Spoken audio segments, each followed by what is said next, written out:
Hello बंधुरा आमी रुमाना आसाम लामनिंग থেকে বলছি আমার নতুন একটি ব্লগে তোমাদের সবাইকে স্বাগত। তো গোপাল সোনার নাম নিয়ে আজকের দিনটা শুরু করলাম তোমাদের সাথে। দেখো সকালে ঘুম থেকে উঠেই আগে আজকে বিছানাপাতিগুলো উঠিয়ে নিলাম, কারণ আজকে ছিল সানডে, আর সানডেতে আমার দুই ছেলে একটু তাড়াতাড়ি উঠে যায়। আর অন্য দিনের থেকে সানডেতে ওরা সকাল সকাল একটু বেশি বিজি থাকে, কারণ সানডেতে ওদের থাকে আর্ট ক্লাস, আবার এদিকে থাকে স্কাউট, দুটাই থাকে সকালবেলা। ওই জন্য সকাল সকাল তাড়াতাড়ি উঠতে হয়। এদিকে দেখো আমি স্নান টান করে আমার পুজোটাও সেরে নিলাম। আজকে পুজোটা শেয়ার করলাম না, শুধু তোমাদেরকে গোপাল সোনার সাথেই দেখা করালাম।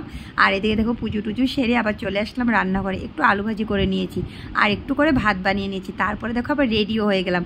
কোথায় যাব চলো দেখতে থাকো, আমি একা যাব না, সাথে আমার দিদি আর আমার দিদির ছেলে। ওই যে দেখো আমার দিদির ছেলে জানলার সামনে দাঁড়িয়ে তাকিয়ে তাকিয়ে দেখছে আর হাসছে, আবার এদিকে আমার দিকে তাকিয়ে একটু হাইও বললো। এদিকে দেখো বেরিয়ে পড়লাম, আমার দিদিও আসলো, আমার ছেলে দিদির ছেলে সবাই এসে রাস্তা দাঁড়িয়ে পড়লাম। আর ছেলে দেখো মাথার থেকে টুপিটা খুলছেই না, এই গরমের মধ্যে আদর করার জন্য। কি করবো, আদর করবো, আসো আসো আসো। সেদিকে আবার চুলকাচ্ছে, শরীর চুলকাবে না, সামনে আসবে বুঝতে পারছে না। তো আমাদের অটো চলে আসলো দেখো, তারপরে আমরা সবাই অটোতে উঠে গেলাম। আর অটোতে উঠে ফার্স্ট চলে গেলাম আমরা একটু বাজারে, ছোটো মোটো একটা কাজ ছিল, বাজারের কাজটা সেরে তারপরে আমাদের যেখানে যাওয়ার কথা ছিল ওখানে চলছি। আর যেতে যেতে দেখো বাজার এত ফাঁকা ছিল, আর আজকে না প্রচণ্ড গরম ছিল। এত গরমে লোক কিভাবে থাকবে বলো বাজারে, যাদের কাম আছে তারা তো থাকবেই, কিন্তু তারপরে এইদিকে রাস্তাটা দেখো আশেপাশে কোনো লোকই নেই, মনে হচ্ছে না এই পাড়াতে কোনো লোক থাকে বলে, একদম ফাঁকা। যেদিকে যাচ্ছি ওদিকেই লোক নেই। আজকে সত্যি বলছি এত গরম ছিল, মানে কি বলবো।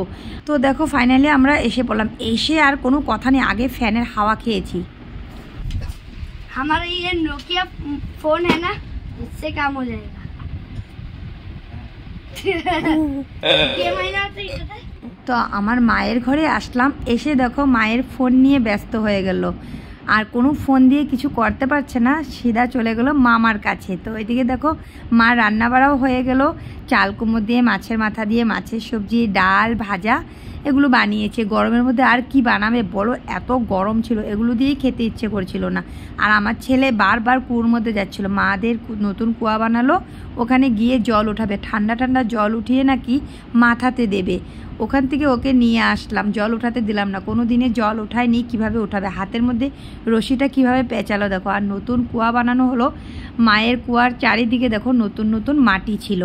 আর এদিকে দেখো আমরা এখানে খাওয়া দাওয়া করে একটু বসলাম, মা আবার কলা এনে দিল, সবাই একটা একটা করে কলা খেয়ে নিলাম। তারপরে কাকুর বাড়িতে গিয়ে পুচকোটাকে একটু আদর করতে গেলাম। পুচকোটা তো আজকেও ঘুমাচ্ছে, মানে আমাদেরকে পছন্দই হয়নি, সত্যিই পছন্দ হয়নি দেখো, এই জন্য এখনও গেলাম, এখনও ঘুমিয়েছিল। তারপরে বিকেল হলো, এখন একটু জিজু দিদি ওরাও আসলো, ওদের আমরা তো দুপুরে চলে আসলাম, ওরা বিকেলে আসলো, আসতে পারিনি। আর এদিকে দেখো আমাদের মায়ের ঘরে পাশের বাড়িতে একটা পুকুরে বানরগুলো কিভাবে স্নান করছে গরমের জ্বালাতে, মানে ওদেরও গরম লাগলো, ওরা দুজন স্নান করে এসে উপরে দুজন যুদ্ধ লেগে গেল, আর একজন এখনও জলের মধ্যে ডুবে আছে। এদিকে একটা মাসির ঘরে যাচ্ছি, পাশের বাড়ির কুকুরটা এই বড় মাথা দিয়ে আমাদের সামনে তাকিয়ে তাকিয়ে দেখছে, যেতে পারছি না। আর আমার দিদি এই বড় এক লাঠি নিয়ে নিয়েছে, সামনে আসলে নাকি লাঠি দিয়ে মারবে।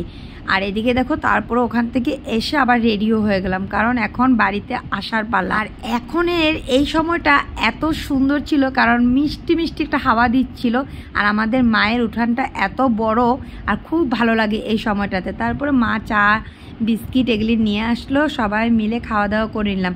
উঠানে বসেই খেলাম, কারণ মায়ের উঠানে বিকেলের দিকে একটা খুব সুন্দর ঠান্ডা ঠান্ডা হাওয়া দেয়। দিদি আর আমার ভাই ওরা ভিতরেই ছিল, আর আমরা সবাই বাইরে বসে বসে খেয়ে নিলাম। তো চলো এখন বাড়িতে যাওয়ার পালা, আর ভিডিওটা এখানে শেষ করলাম, বাই।